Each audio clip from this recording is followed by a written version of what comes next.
Hi friends, welcome to my channel success point. आज हम पढ़ेंगे ह्यूमन स्केलेटल सिस्टम के बारे में, मींस मानव कंकाल तंत्र के बारे में। अगर आपको मेरा ये वीडियो पसंद आए तो प्लीज़ इसे लाइक ज़रूर कीजिएगा और मेरे चैनल को सब्सक्राइब ज़रूर कीजिएगा। चलिए स्टार्ट करते हैं। मानव शरीर का ढांचा बनाने वाले अंग को कहते हैं कंकाल, स्केलेटल मीन्स कंकाल तंत्र कहते हैं। मानव शरीर का ढांचा बनाने वाले अंग को, मानव शरीर जो है हमारा शरीर, हमारी बॉडी हड्डियों से मिलकर बनी होती है और सभी हड्डियां आपस में जुड़ी हुई रहती हैं। जन्म के समय हड्डियों की संख्या होती है 306। फिर शिशु होते हैं 1 से 3 वर्ष तक के बच्चे, उनमें होती है 270 हड्डियां। फिर कुछ बोन्स आपस में जुड़ जाती हैं जिससे ये संख्या 206 हो जाती है, अर्थात एक मानव शरीर में 206 हड्डियां पाई जाती हैं। फंक्शन ऑफ स्केलेटल क्या क्या है? जो स्केलेटल बोथ होता है वो बॉडी को एक निश्चित आकार और आकृति प्रदान करता है। सबसे पहले हमारे अंदर बोन्स होती हैं, फिर मांसपेशियां होती हैं, मसल्स होती हैं, फिर हमारी स्किन होती है। स्किन के अंदर थोड़ी मात्रा में चर्बी जमा होती है, फैट जमा होता है। तो ये क्या होता है, हमारी बॉडी को, जो हमारी हड्डियों को रक्षा करती है, हमारी त्वचा, और फिर एक अच्छा जो आकार भी है वो प्रदान करती है। स्किन जो रहती है उससे फिर एक आकार मिलता है। लेकिन इस आकार का बेस क्या है? बेस है जो स्केलेटल है हमारा वो। कशेरुकियों का शारीरिक ढांचा कंकाल का बना होता है। कशेरुकी मीन्स मनुष्य भी कशेरुकी प्राणी है। कंकाल से शरीर के कोमल अंगों की रक्षा होती है। कंकाल में कैल्शियम और फास्फोरस स्टोरेज रहता है जब आवश्यकता पड़ने पे, जो कि हमारे समय समय पे बॉडी को उपलब्ध होता रहता है। जब एक एज के बाद हड्डियां कमज़ोर होने लगती हैं, बोलते हैं, तो उस समय क्या होता है, जब बॉडी को कैल्शियम और फास्फोरस की ज़्यादा आवश्यकता होती है तो ये धीरे धीरे इसी से हमें प्राप्त होने लगता है हड्डियों से। तो हड्डियाँ धीरे धीरे फिर कमज़ोर भी होने लगती हैं। इसलिए बोला जाता है कि विटामिन डी वाले आहार लेना ज़्यादा सही है, कैल्शियम फास्फोरस वाले आहार लेना चाहिए जिससे हमारी हड्डियां मजबूत हो सके। टाइप्स ऑफ स्केलेटल सिस्टम क्या है? एक्सोस्केलेटल सिस्टम और स्केलेटल सिस्टम, ये 2 प्रकार के होते हैं, एक्सो और एंडो। एक्सो यानी जो बाहरी सतह पे पाया जाने वाला कंकाल होता है उसको बोलते हैं एक्सोस्केलेटल, और इसकी उत्पत्ति जो है वो एक्टोडर्म या मेसोडर्म से होती है। और बाहरी कंकाल शरीर के आंतरिक अंगों की रक्षा करता है। और एंडोस्केलेटल क्या है? इसकी उत्पत्ति भ्रूणीय मेसोडर्म से होती है। ये शरीर का मुख्य ढांचा बनाता है और ये मसल्स से ढका रहता है। जो मुख्य उत्पत्ति होती है भ्रूणीय मेसोडर्म से, जो हमारा अंदर का कंकाल है उसकी बता रहे हैं। तो मेसोडर्म से उत्पत्ति हुई है और ये मसल से ढका रहता है। अतः कंकाल को 2 भागों से मिलकर बना होता है। जो कंकाल होता है हमारा, ये 2 भागों से मिलकर बना होता है अंदर वाला। एक होता है बोन मीन्स हड्डियां, और एक होता है उपास्थि कार्टिलेज। बोन क्या होती हैं? हड्डियां क्या होती हैं? हड्डी को अस्थि भी बोलते हैं। अस्थि एक ठोस, कठोर और मजबूत संयोजी ऊतक है, कनेक्टिव टिश्यू है, जो तंतुओं और मैट्रिक्स का बना होता है। किस चीज़ का बना होता है? तंतु और मैट्रिक्स का बना होता है। और इसमें कैल्शियम और मैग्नीशियम की उपस्थिति होने के कारण ये कठोर होता है। हड्डियां बहुत कठोर क्यों होती हैं? क्योंकि इसमें कैल्शियम और मैग्नीशियम लवण पाए जाते हैं। प्रत्येक बोन के चारों ओर संयोजी ऊतक से निर्मित एक दोहरा आवरण पाया जाता है। काय से निर्मित? कनेक्टिव टिश्यू से निर्मित, जिसे पेरिओस्टियम भी बोलते हैं। इस आवरण को, जो ये कनेक्टिव टिश्यू का एक घेरा पाया जाता है, इसको बोलते हैं पेरिओस्टियम। पेरिओस्टियम के द्वारा लिगामेंट, टेंडन्स तथा दूसरी मसल्स जुड़ी होती हैं।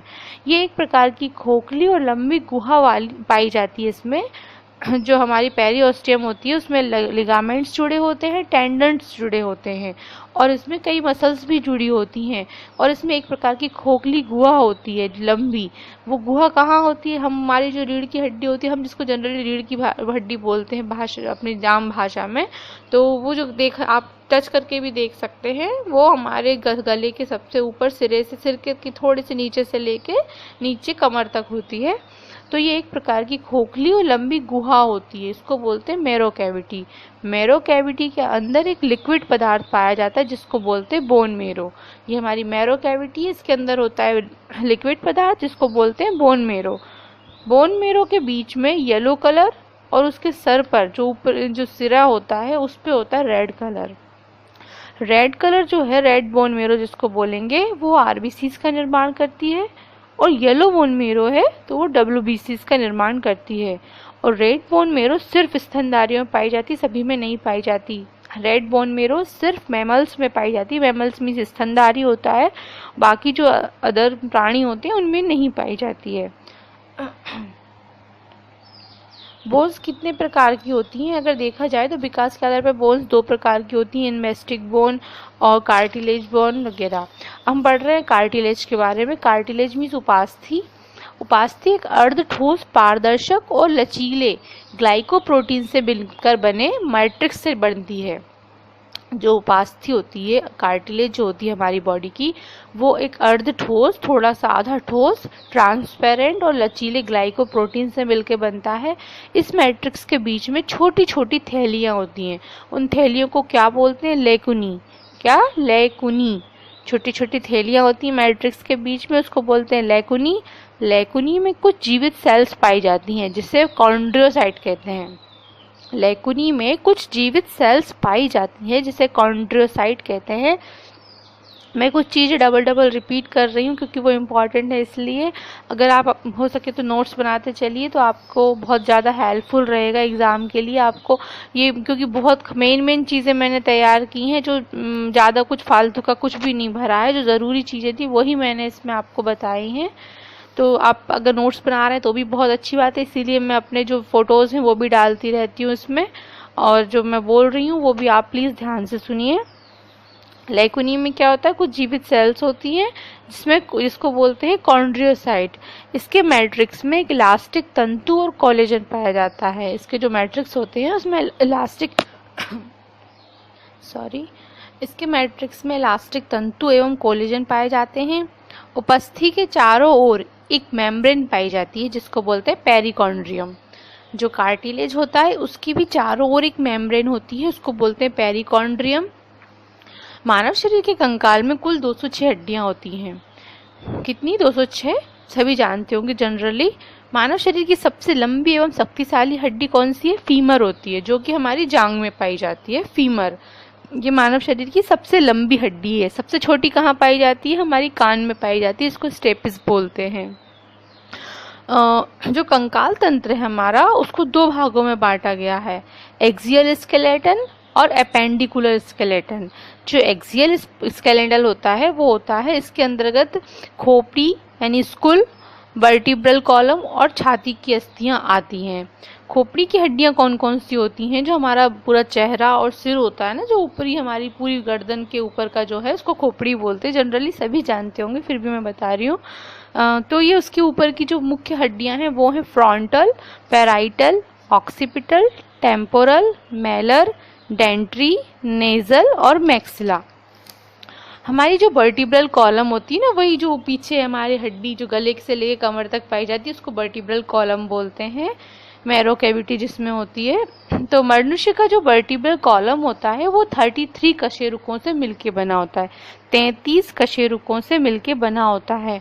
मनुष्य की पीठ पे सतह पर एक सिरे से लेके, जो हमारे पीठ की सतह है हमारी, इसके सिरे से लेके कमर तक एक लंबी मोटी छड़ के समान हड्डी पाई जाती है, जिसको बोलते हैं वर्टिब्रल कॉलम। क्या बोलते हैं? Vertebral column.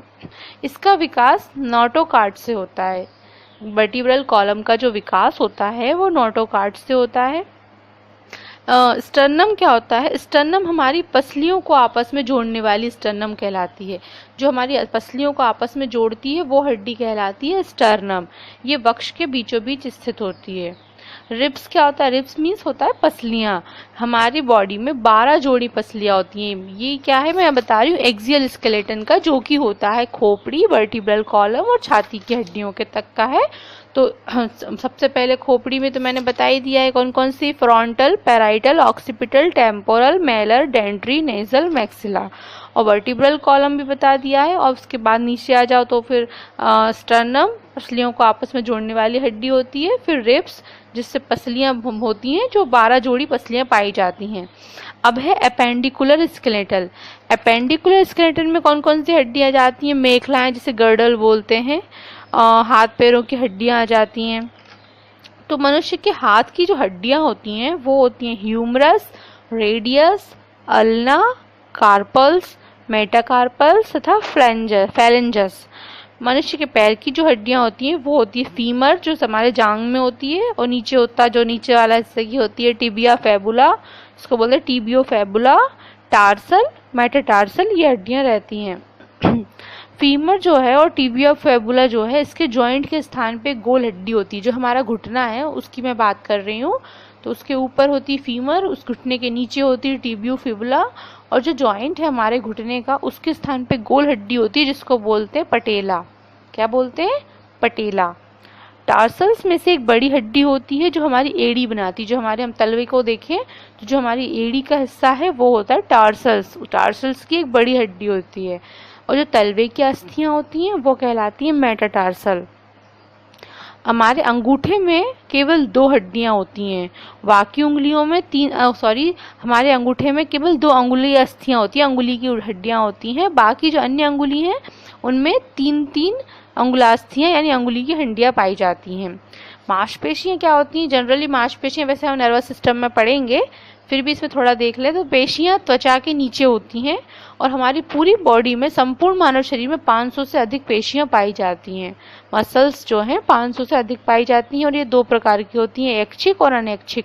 ऐच्छिक पेशी जो हम अपनी इच्छा के अनुसार जिनको हम मूव करा सकते हैं, जैसे अपने हाथ को ऊपर नीचे हिलाना डुलाना, पैर को हिलाना, हाथों की उंगलियों को आपस में जैसे चाहे वैसे मोड़ने की कोशिश करते हैं ना, हिलाते डुलाते हैं। तो ये हमारी इच्छा पर निर्भर करता है।